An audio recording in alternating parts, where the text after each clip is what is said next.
let's take a look at some of the structures, relevant structures. So we're going to start with the female reproductive organs. Eggs are produced in the ovaries. In this picture, the ovaries are right here. I'm hovering the laser pointer over it. This is an ovary. This was the site where meiosis will lead to production of an egg cell. That egg cell, once it's released from the ovary, it will travel down the fallopian tube. That's this tube right here. And that tube leads to the uterus. The uterus is the site where a baby would develop if fertilization takes place. That uterus leads to the outside of the body through the vagina. So that's the organ that allows copulation. This allows sperm to be delivered into the body. But this is also the birth canal. This is the birth canal that a baby would have to pass through in order to come out to the outside of the body. Male reproductive organs, there are quite a few detailed structures here that we could go into a lot of detail on, but what I'd like for you to take away from this is the more of the overall major concepts, which probably this is review for you from high school perhaps. Sperm is produced right here in the testes. The testes are housed inside of a scrotum. The scrotum is this sac. And there's a reason why this is on the outside of the body instead of embedded inside. This has to be on the outside of the body in order for the temperature to be maintained a little bit lower than what homeostasis sort of keeps the body temperature at internally. So sperm, in order for sperm to be developed and healthy, it needs to be happening at a slightly lower temperature than body temperature. So that's why it's on the outside of the body.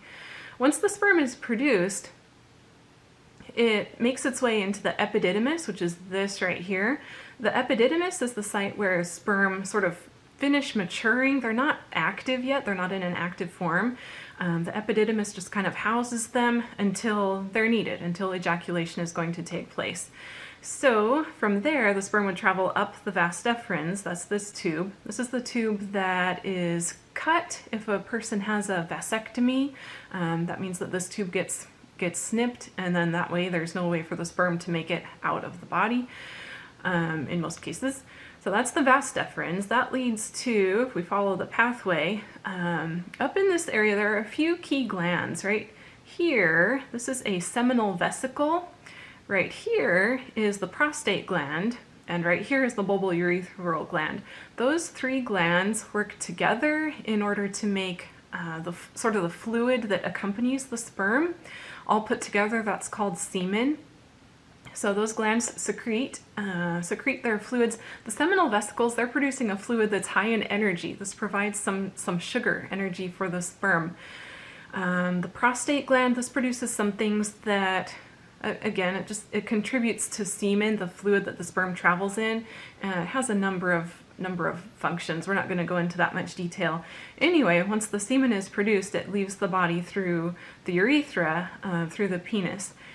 So what we're going to do is jump over to fertilization.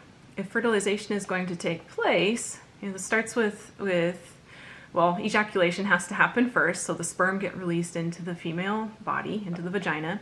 Usually there are about 300 million that get released, so that's a lot of sperm. Not very many of them survive all the way to the point where they could fertilize an egg though, so only about 100 will make it all the way to the fallopian tubes where the egg cell is hanging out. So usually fertilization takes place in the fallopian tubes. Let me just go back for a second. The fallopian tubes were these right here, the structure. So it's the connection between the ovary and the uterus. Okay, so this is the site where fertilization usually takes place. And then that fertilized egg is going to travel down the tube and make its way to the uterus where it will embed and start to grow. So let's see here. All right, fertilization, this is a fascinating process. The way that this happens is the sperm is guided to where the egg is at. There are a couple of things that contribute to a sperm finding an egg. Chemotaxis is involved, and also it seems like thermotaxis is involved. So a couple of key mechanisms that guide the sperm to the egg. Once the sperm makes contact, the sperm has, on the head end, it has an acrosomal covering. This is called the acrosome. When the acrosome makes contact with the surface of the egg, which is called the zona pellucida, a couple of really key things happen. This contact triggers release of calcium from the endoplasmic reticulum, And that calcium, once it's released, it travels as kind of a wave through the cell, through the egg cell. And what that does is it helps to prevent fertilization by any other sperm that might be in the vicinity. So the first sperm that makes contact, that's the one that's going to successfully fertilize the egg. And that's in large part due to the role of calcium. The other thing that happens when contact is made is enzymes get released. Acrosomal enzymes get released from the head of the sperm, and that helps to digest away the zona pellucida so that the sperm nucleus can make it inside of the cell. So just the nucleus goes inside, the tail gets left on the outside, and once that nucleus is in, then the two nuclei can be joined together and form a zygote. So a zygote is a fertilized egg.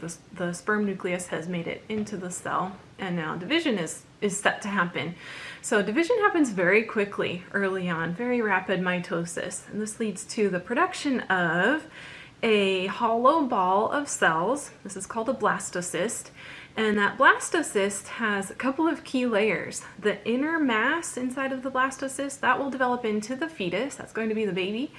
And then the outer layer will develop into other things like the placenta, tissues that are necessary to support development of the baby.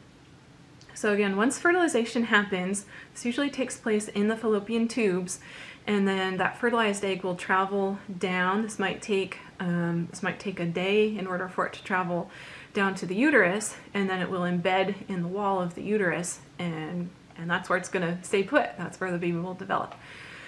So development of the baby, this is something that requires really careful sort of communication between the mother's body and the baby's body. There has to be a really good delivery of materials, right? In order for this baby to develop correctly, it takes a lot of resources.